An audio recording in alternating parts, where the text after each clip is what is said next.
ورحمة الله. أحبتي الكرام، مع حلقة جديدة من ومضات رمضانية. الحمد لله الملك المعبود، ذي العطاء والمن والجود، واهب الحياة وخالق الوجود، وصلى الله وسلم على خير موفود سيدنا محمد وعلى آله وصحبه موفين الوعود.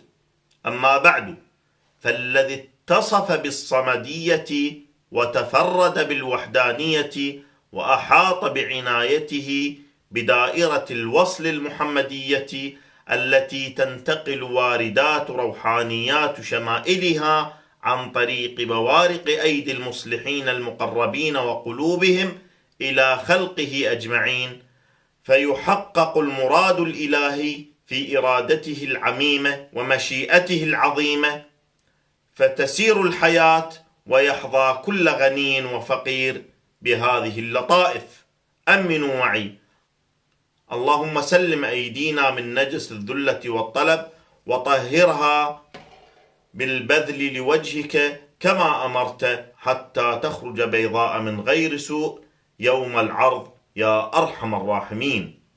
مع حلقة أخرى من ومضات رمضانية، أستودعكم الله.